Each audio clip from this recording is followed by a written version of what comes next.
Ewan ko kung narinig mo na yung dead internet theory. Ano ba yan? So, di ba nga sa rise ng AI ngayon, parang lahat. Hindi mo na alam kung ano yung totoo? Hindi mo na alam kung ano yung totoo. May deeper pa daw na na-infiltrate ang AI. Sabi nila, more than 50% daw nang nag-i-interact sa internet. Internet, social media, mga ganun. Oo. Siyempre, doon naman nangyayari karamihan ng social interaction, di ba? Sa Social media. More than 50% daw ay mga bots na. Di ba ang AI daw more on about machine learning? Mas mabilis learning, silang matuto. Tapos nagko-compound yun natututunan nila patong-patong. Hanggang yung certain type of way na pananalita ng isang tao. Nagagaya na nila. Yun yung theory na since 2016 daw. Ganun Meron na daw ang internet. Okay. Tapos ginagamit daw yon ng iba't ibang makakapangyarihang entity para mag-manipulate or mag-push ng isang agenda or propaganda. Kunwari, sa isang post, pag gusto nilang may mukhang paboran sa election, kunyari. Sa election or sa isang public figure, kung gusto nilang pabanguhin yung image, makikita mo yung nag-i-interact. Mga bots na daw yun. Tapos antayin na lang na mas sway yung opinion ng public. Karamihan naman sa mga tao ay mga tupa. Yeah. Sheep na kung nasan yung herd, nandun din sila. Tayo, Nung narinig ko yung theory na yun, parang, nakakatakot to. Parang, totoo ba? Parang wala nang sabihin natin genuine totoo. Na Pero maganda siyang plot ng pelikula. Maganda siyang storya. Kung hindi man siya totoo. Tapos naalala ko lang na malabo pa itong mangyari sa Philippines. Bakit naman? Ay, tignan mo na lang yung comment section sa Philippines eh. Ano matututunan ng AI dun? Sabihin na natin na patay na rin ang internet ng Pilipinas. Nakakabobo. Patay at nakakabobo. Hindi natin mahuhuli. Dahil ang matututunan ng AI, mga nagbabangayan ng mga panatiko. Tingin ko, hindi pa siya applied sa Philippines. Hindi pa naka-on. Hindi pa naka-on yung setting sa Philippines. Or tinry nila, hindi ma-penetrate hindi mapasok ng bots AI. Ng AI ng walang sense. Walang point. Di ba nga, meron pa nga yung, ewan ko alleged to or napatunayan na. Parang may mga video na nag-surface na may mga nagpapatunay na merong mga bayarang mga commenters. Yun yung parang trabaho nila. Mga influencers o hindi? Random lang. Influencers na bibili yan eh. Kasi babayaran. Yeah. Babayaran mo. Okay, speak good about tsaka yung mga followers nila, di ba? Pero yung commenters na parang may bayad sila per post or comment nila. Di ba may mga ganun? Kita mo na lang yun eh. Nagmano-mano pa sila dahil siguro mas madali yung kaysa matuto ang AI ng machine learning sa kung paano mag-navigate sa internet ng Pilipinas. Sa organic pa. Yun nga eh. Parang hindi nila magawang magmukhang organic or pagmukha nila organic, puta makikita mo dun recipe ng bangkal. Puro copy pasta. Pero buti nang wala na ngayon nung recipe ng binangkal. Unless meron ng bago ngayon, ha? Meron ng bago. Hindi naman nawawalan eh. Meron yung Seymour. Yung papapindutin ka na Seymour. Wala naman nakakainis pala. Yun. Hindi natin alam. Kunwari, sisitahin. Yung kunwari, may post tungkol sa mga bading. Tapos may magko-comment ng mga tito-tita dyan na bumalik na kayo sa Panginoon. Yung mga ganun. Ay, oo. Copy pasta rin ba yung tingin mo? Pag mga religion na? Pero, tingin ko hindi naman copy pasta yun. Pero, malamang sa malamang, tunay na mga yun. Tunay na mga fanatic. Yung mga lolo-lola. Di ba nga may nagpupush pa, dapat daw hiwalay daw ang social media ng matatanda. I think it's a good idea. Pero boring. Magiging boring, tingin ko. Paano? Wala kang madadangkan na na matatanda, ng mga boomer, ganun. Natuwa kayong kaso na ang lakas makaubos ng oras eh. Yun nga. Kaso paano matututunan ng AI? Wala. Dun. Baka ma-tarnish pa eh, ma-downgrade pa yung level, yung learning eh. Kung hiwalay siguro internet na matatanda, yun sila yung madadali ng matindi ng dead internet theory. Madali sila magagaya ng AI. Madali sila magugulo. Madaling ma-mislead. Oo. Lalo pa hindi sila nagbe-verify. Pag nakita nila sa internet, wala nang verify. Wala na, yun na yun. Yun na yun. Pati na raw si Justin, baka kasi sanay na sila dun sa na ang pinanggagalingan ng news nila. Online Katiwa-tiwala. Hindi yung dati. Dati. Dati pa. Kasi lahat ng media, hindi Dario, TV. May journalistic integrity silang sinusundan. Kung siguro puro matatanda lang, siguro yun pa yung madadali ng dead internet theory. Pero ngayon, ang rami ng buburaot na bata eh. No? Oo. kung ang matututunan ng AI, puro copy-pasta lang, okay lang. Kasi wala silang masisirang discourse. Pambuburaot lang talaga. Madadagdag lang sila sa comment space. Kasi pwede mo namang i-filter. Kunwari, admin ka ng isang Facebook page or pwede mong hide. Social media page. Pwede mong i-hide, pwede mong i-delete. Pero yung may infiltrate nila yung discourse ng mga importanteng mga usapin, hindi pa siguro. Unless ito yung nakikita natin sa Pilipinas na social media. Kasi hindi tayo nakakasagap nung mga bigating tao eh. Puro mga random lang na tao sa Philippines yung nasa social media natin eh. Mali mo meron silang sarili nilang usapan. Naalala mo yung isang sa may US naman to, yung kasali yung random na journalist, yung Discord ba yun? Or hindi siya Discord. Isang app siya Telegram ba? Nahalo lang sa conversation yung isang journalist. Na-invite, Na-invite, Paano kapag signal. Paano kapag ganun pala ang mga bigating tao? Malamang meron talaga sila sarili lang chat room, cabinet meeting ng social media. Di syempre kung private chat rooms mo yun, baga syempre kung kontrolado mo yung pumapasok. Kasi yun, human error yun eh. Nagkamali ng invite. Paano invite? Ito, parang kung private chat rooms naman, talaga controlled yun. Dapat, yun. Supposedly controlled. Pero kung yung usapang AI, kung i-apply nga natin yung dead internet theory, malamang, pag may nakadiskurso kang bot, aawayin mo lang. Meron ka na bang instances na meron kang parang nakaaway or nakausap sa comment na parang hindi to totoo? Hindi ko pa siya napapansin sa Philippines. Kasi nga, sa Philippines, sa comment sections, laging, parang yung mga yes girl na mga comment, yung laging kampihan. Go queen! Or sagad-sagad na away, na tirahan kagad ng personality. Yung talagang titignan pa yung profile picture para makahanap ng butas. Yung mga ganong comments. Napansin ko siya sa social media spaces dito sa West.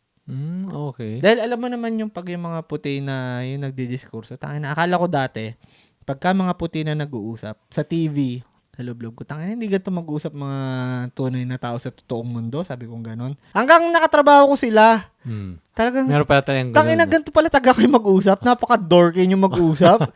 Parang hindi ko ma-imagine, parang totoo pala yung mga pinoportray sa pelikula na ang nyo magsalita, parang ang dorky masyado. Tapos parang feeling nila nakakatawa sila. Yung parang gumagano pa pag nagsasalita. Ganun pala talaga. So, napansin ko siya sa comment section sa Western social media spaces na ganun din sila mag-usap. So, parang andali kopyahin ng AI. Ng AI. Oo. Tapos, may napanood akong video. Effect din siguro nung editing. Kaya nagmukha siyang nakakatakot. Meron silang parang inimbestigahan na tao. Supposedly daw PhD, doctorate, ganyan. Pero seemingly, pala siya? AI generated. Na tao. Na tao, yung pictures niya. Okay. Parang pinagtatabi nila kung saan maaring kinuha. Si yan? Dr. Egan Cholokian. Parang kung iisipin mo yung sa mga discourse ng puti, parang kayang-kaya nilang kopyahin. Lalo pa sa mga boomer na puti. Makikita mo yun sa Twitter lang yung pag nagsasagutan, nagre-respond yung mga tao. Ako naalala ko yun sa mga, kunyari sa sports, mga live sports. Kunyari, NBA live sa YouTube. Yung mga chat room, parang hindi naman to usapan ng tao or hindi, ewan ko lang mapapaisip ka Oo, parang sobrang weird naman ang interaction nila. Hindi mo lang din kasi may isip kunwari sa sports, results-based siya na activity. So regardless kung ano yung discourse. Pero susundan mo yung results nung Pero ang layo sa nangyayari sa sa game. Parang copy-pasta siya na bot na ewan ko kung ano. Posible. Pero ito very obvious na bot. Pero what are they trying to make out of it? Diba? Ewan ko, parang para mag-usap sila sa isang sports event na comment section na gano'n. No? Parang isa sa hina-highlight nila, yung mga picture daw, pinagkukuha lang din sa internet. Kung titignan mo yung profile picture ng parang sa gaganda ng camera ng mga phone ngayon, parang medyo ang pangit nung resolution ng picture. Kasi nga, pinaghahabi-habi lang. Pinagsama lang. Oo. Alam mo yung kay Simulyu, yung, hindi exactly katulad ng sinasabi mo, pero yung mga pictures niya dati, binibenta niya, pero yun, bayad siya. Para gamitin for everyone to use. Kaya kailangan nila ng isang contractor sa picture ng renovation company nila sa website nila. Para model, gano'n. Parang gano'n. Yun yung dati trabaho ni Simulyu. Kung gano'n, okay lang. At least may kumikita. Oo, may nakikinabang. Pero yung, kunwari, ikaw, ako, public yung profile natin sa social media natin. Kinuha na pala, no? Nakuha na pala dahil may public access yung bots or pwede Yung mga nilang AI. hilahin. Siyempre, sa Pilipinas, napakadami pang problemang kailangan unahin.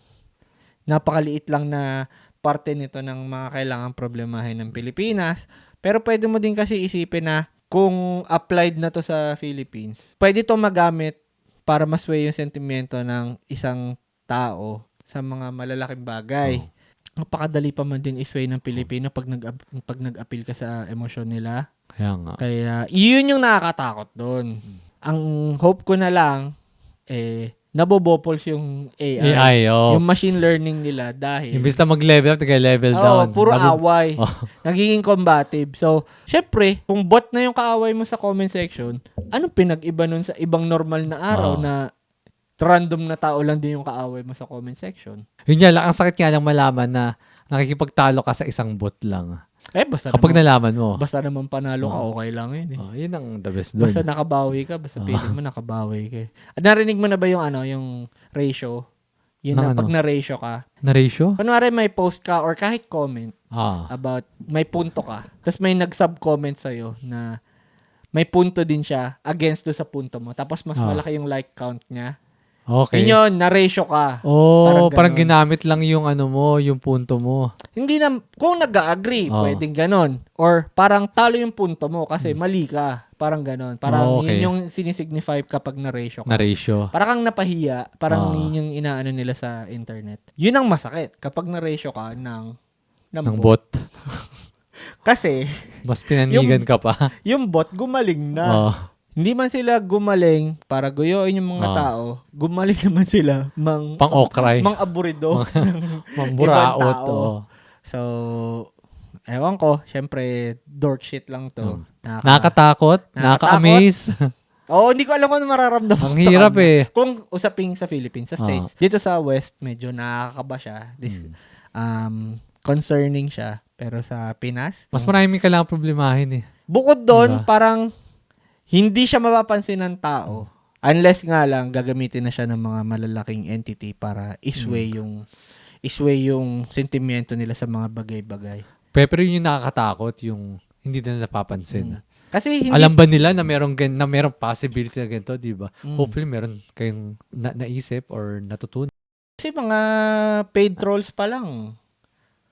Na sila diba? Kagat na sila Siyempre kapag bots na yan, mas marami yan, mas mabilis, mas efficient tumrabaho. Yung herd mentality natin.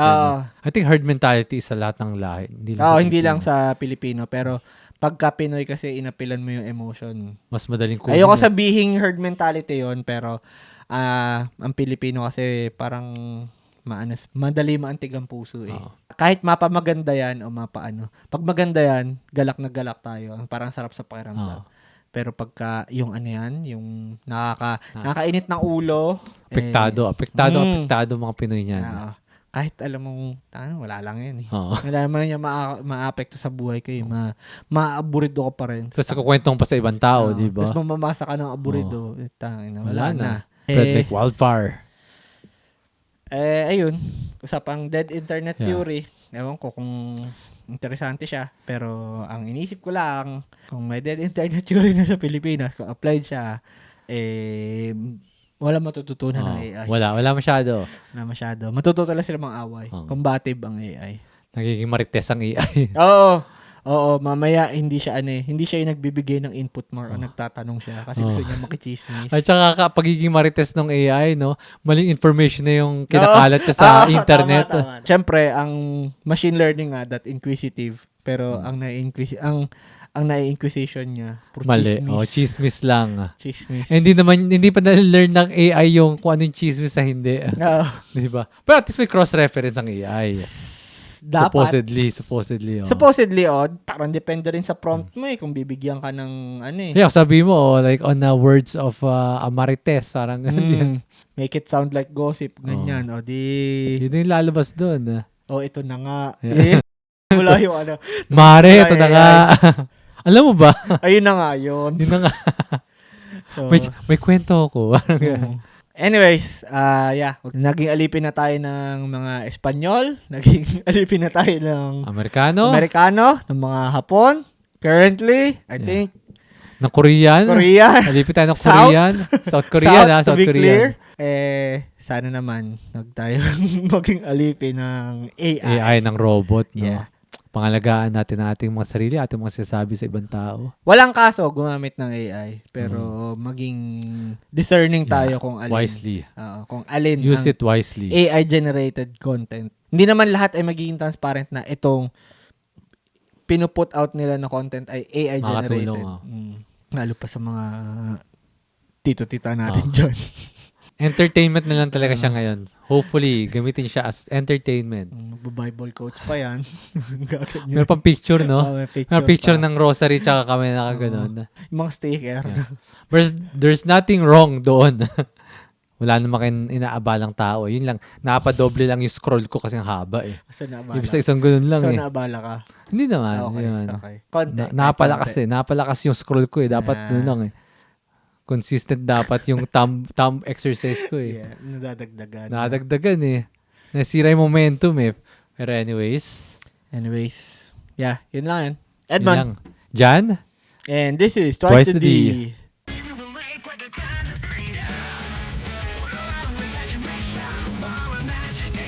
Free.